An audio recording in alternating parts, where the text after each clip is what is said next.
লালমনিরহাট সদর উপজেলার গোশালা বাজারে দীর্ঘদিন ধরে নরসুন্দরের কাজ করে আসছেন পরেশচন্দ্র শীল ও তার ছেলে বিষ্ণুচন্দ্র শীল। স্থানীয়দের অভিযোগ, তাদের দোকানে মুসলমান গ্রাহকেরা চুল কাটার সময় বারবার ইসলাম ধর্ম ও মহানবী হজরত মুহাম্মদ সাল্লাল্লাহু আলাইহি ওয়াসাল্লামকে নিয়ে কটূক্তি ও কুরুচিপূর্ণ মন্তব্য করতেন। খোঁজ নিয়ে জানা গেছে 2000 সাল থেকে 2025 সাল পর্যন্ত এই বাবা ছেলে মুসলমান সমাজের বিশ্বাস ও ধর্মীয় অনুভূতিতে আঘাত করে এমন অনেক মন্তব্য করেছেন। স্থানীয়রা বহুবার এমন আচরণ থেকে বিরত থাকতে বললেও এতে গুরুত্ব দেননি তারা। এই যে নবী রসুল মুসলমানদের ইয়েতে কিভাবে একটা বিভ্রান্ত সৃষ্টি করা যায় বা আমরা যাতে ওখান থেকে বিরত থাকি, এই কথাগুলো তাদের কাছে প্রকাশ্য বলতো, হ্যাঁ, তাদেরকে সরাসরি বলতো। এগুলো জিনিস একটা ওয়াজ মাহফিল নিয়ে একটা কথা হয়েছিল, আমাদের এখানে হাফেজ দেওয়া হবে ওয়াজ মাহফিল। তারপর দেখলাম তো দাদা দুনিয়ার টাকা উঠাইল, এগুলো শুধু এই যে টাকার ধান্দা। হ্যাঁ, এই মুসলমানরা আর কোনো কাম নাই, দুনিয়ার টাকার ধান্দা। যে 7-8 বছরের এক মেয়েকে বিয়ে করছে, ই করছে, উনি একটা বাজে একটা লোক, তারপর 8-9টা বিয়ে করছে, ঘটনা বুঝছেন। কিন্তু হ্যাঁ, উনি এইভাবে কথাবার্তা বলছে। সবশেষ 20 জুন শুক্রবার ওই দোকানে চুল কাটতে গেলে 19 বছর বয়সী নাজমুল ইসলামের সাথে আলাপকালে ইসলাম ধর্ম ও নবীকে নিয়ে আপত্তিকর মন্তব্য করেন পরেশচন্দ্র শীল। এ সময় মহানবীর বিয়ে এবং কাবাঘর সম্পর্কেও কুরুচিপূর্ণ এবং বিভ্রান্তিকর কথাও বলেন পরেশ। চুল কাটার মাঝপথে উনি আমাকে জিজ্ঞাসা করলেন, তোমাদের যে নবী তার নাম কি? আমি বললাম হযরত মুহাম্মদ সাল্লাল্লাহু আলাইহি ওয়াসাল্লাম। তারপরে উনি আমাকে জিজ্ঞাসা করলেন যে তার স্ত্রী ছিলেন কয়টা? আমি বললাম 11টা। তার পরবর্তী বললেন যে সবার যে ছোট ছিল জয়নাব না জানি কি জানি নাম, তার নাম জয়নাব না, তার নাম হলো হযরত আয়েশা রাদিয়াল্লাহু তাআলা আনহা। এখন বললো, আচ্ছা বলো তো যে তার যে নবীজির যে বয়স, হ্যাঁ, সে কিভাবে পারলো যে তার মেয়ের বয়সী একটা বাচ্চা মেয়েকে বিয়ে করে এই যৌন নির্যাতনটা কিভাবে করলো? তো আমি সঙ্গে সঙ্গে মাথা ঠিক রাখতে পারলাম না। এখন চুল কাটার মধ্যবর্তী অবস্থায় আমি চুপ করে থাকলাম। ওনাকে বললাম, আপনি আর একটা শব্দ বলবেন না, চুপ করে থাকেন।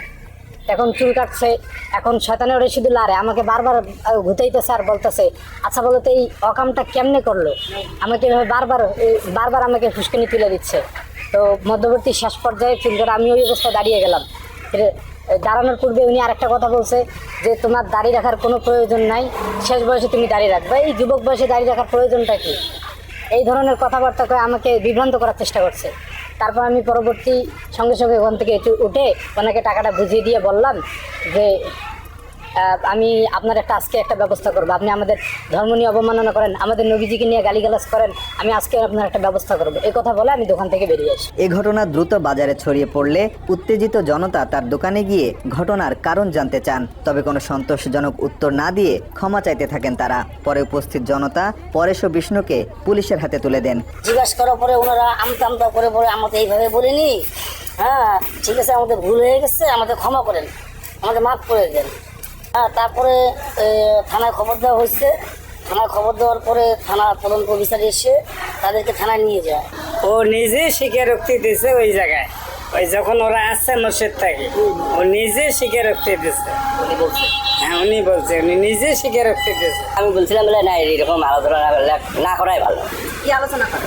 এই যে মনে করেন ওনাদের ধর্মের কথা, আমাদের ধর্মের কথা, তোমাকে এগুলো না করে, সবাই তো বোঝে না, এগুলো না করাই ভালো। এরই মধ্যে আজিজুর রহমান নামের এক ব্যক্তি বাদী হয়ে লালমনিরহাট সদর থানায় ধর্ম অবমাননার মামলা দায়ের করেছেন। তিনি বাংলাদেশনকে বলেন, মামলার পর থেকে তাকে এবং সাক্ষীদের বিভিন্ন নম্বর থেকে ফোন করে হুমকি দেওয়া হচ্ছে। ইসলামী জঙ্গি বলে হত্যার হুমকিও পেয়েছেন তারা। প্রতিনিয়ত আমাদেরকে ফোন করা হচ্ছে এবং বিভিন্ন ধরনের হুমকি দেওয়া হচ্ছে। দেশীয় নাম্বার দেখতেছি না, এগুলো বাহিরের নাম্বার দেখতেছি। হয়তো বাহিরের থেকে আমাদেরকে বিভিন্নভাবে হুমকি দেওয়া হচ্ছে যে আমরা কেন, আমি বাদী হইলাম বা আমাদের সঙ্গে কেন এই সাক্ষ্যদাতারা আমাদেরকে সাক্ষী দিতেছেন। বাদী এবং 6 জন যে সাক্ষী আছে যাদের নাম্বার এজাহারের মধ্যে উল্লেখ করা হয়েছে, যেহেতু এজাহার ছড়িয়ে পড়েছে, এই নাম্বারগুলোতে দেশ বিদেশ বিভিন্ন জায়গা থেকে ভিন্ন বাংলাদেশি নাম্বার না, এ ধরনের নাম্বার থেকে ফোন কল আসছে এবং সেগুলো রিসিভ করলে কথা বলার কোনো সুযোগ নেই, প্রচণ্ড গালিগালাজ এবং হুমকি দামকি, মেরে ফেলবে একদিনের মধ্যে। সেই আমাদের 6 জনকে প্রত্যেককে ফোন দেন এবং বিভিন্নভাবে আমাদের নবী, আমাদের ধর্ম, আমাদের কোরআন এবং আমাদের আম্মাজান আয়েশা রাদিয়াল্লাহু তাআলা আনহাকে নিয়ে অনেক কটাক্ষ করেন এবং আমাকে সহ আমার পরিবার সবাইকে নিয়ে খুব বাজে খারাপ মন্তব্য করেন। সেই সাথে আমাকে তারা হুমকি দেন 24 ঘন্টার মধ্যে উঠাই নিয়ে যাবেন। তার যে ছিল হোয়াটসঅ্যাপ নাম্বার ছিল বা ট্রু কলারে আমরা যেটা পাইছি, এই ছেলের ছবি হলো এটা।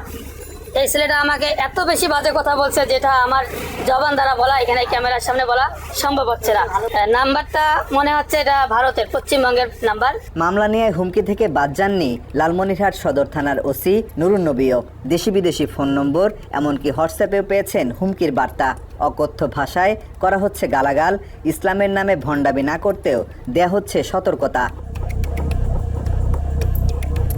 প্রত্যক্ষদর্শীরা বলছেন অধিকাংশ হুমকি এসেছে ভারতীয় নম্বর থেকে। স্থানীয়দের ধারণা, ভারতের গোয়েন্দা সংস্থা রয়ের এজেন্ট ও ইসকনের কিছু সদস্যের এসব হুমকির পেছনে হাত রয়েছে। মোহাম্মদ মুস্তাফা সাল্লাল্লাহু আলাইহি সাল্লামের নামে কটূক্তি করেছে, এটা তো কোনো মুসলমান কোনো ব্যক্তি এটা সহ্য করবে না। এবং যারা বলেছে তারা ইসকনের সদস্য। ইসকন আজকে এইভাবে বিস্তার লাভ করছে আমাদের লালমনিরহাটে। হ্যাঁ, ঘরে ঘরে এখন ইসকন পাওয়া যাচ্ছে, হিন্দুদের ঘরে ঘরে এখন ইসকন পাওয়া যাচ্ছে।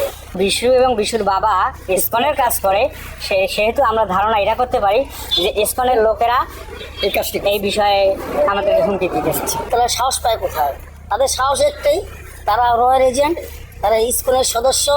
ইসকনের অর্থায়নে তারা আজকে এত বড় স্পর্ধা দেখাতে পারতেছে। এদিকে লালমনিরহাটের ওই এলাকার শিশু থেকে বৃদ্ধ পরেশের কাছ থেকে মহানবীকে নিয়ে কুরুচিপূর্ণ মন্তব্য শোনেননি এমন লোক খুব কমই আছে বলছেন স্থানীয়রা। এদেরই একজন 6 বছরের শিশু মাঝারুল ইসলাম সাদমান। বাবার দোকানের পাশে হয় সেও চুল কাটতে গিয়েছিল পরেশের দোকানে। ছোট্ট শিশুটিকেও মহানবীকে নিয়ে বিতর্কিত মন্তব্য শোনাতে বাদ দেননি ওই নরসুন্দর। সাল্লাল্লাহু আলাইহি ওয়াসাল্লাম তো একটা মেয়ের সাথে বিয়ে করছে, ছোট মেয়ে। তোমাকে বাবা বলতেছিল? হ্যাঁ, বারবার একজন জিজ্ঞেস করতেছিল। এবং নবী নামে অনেক খারাপ কথা বলে। তুমি কিছু বলো নাই? না, আমি গেলে মনে দুঃখ পাইছি, এই জন্য টাকা দিয়ে চলি। এ বিষয়ে সাদমানের বাবা বলেন, আগে না বললেও এখন এই ঘটনা সামনে আসায় তার ছেলেও পরেশের কাছে আপত্তিকর কথা শোনার বিষয়টি নিশ্চিত করেছেন। আমার ছেলে কালকে আমাকে বলছিল, বাবা ওই দোকানে গেলে আমাকে আমাদের নবীর নাম নিয়ে অনেক কথা বলে। এসব কর্মকাণ্ডের সত্যতা নিশ্চিত করেছে তার পাশের দোকানদার শ্রী উকিলও। এমন কুরুচিপূর্ণ কথাবার্তা নিয়ে আশপাশের দোকানিরা বিভিন্ন সময় বোঝালেও সেসব কথায় গুরুত্ব দেননি পরেশ। কইলাম যে দেখ, যে এগুলো কথা তো কওয়া ঠিক না, তুই এক ধর্ম, মুসলমান এক ধর্ম, এখানে এগুলো কথা বলাতে কোন দিন জানি তুমি কোন জায়গায় ফাঁসি যাও। তা আল্লাহর কি কাম, অতিরিক্ত পাপ হইলে যা হয়। তা ওর কিন্তু এই রিপোর্টগুলো সচরাচর 100টা কাস্টমারের মধ্যে 90টা পাবা এই রিপোর্টটা। আমাদের ওই তাফসির মাহফিল হয়, এটা সাউন্ড নাকি ওর খুব প্রবলেম হয়। তো এটা কথা বলতে বলতে আমাদের বক্তাদেরকে নিয়ে গালিগালাজ করতেছে, কথাবার্তা কাটাকাটি করতেছে। তা আমরা ওকে, আমি আর আমার ওই সাসাদ ভাই একদিন নিষেধ করছি, ও কথা শোনে না। ওদের দোকানে যদি আমরা চুল কাটতে যাই, ওরা বলে তোমাদের এই রসুল ভালো না, এই রসুল ভালো না, এই মসজিদের ইমাম আপনাদের মুসলমান ত্যাগ করছে।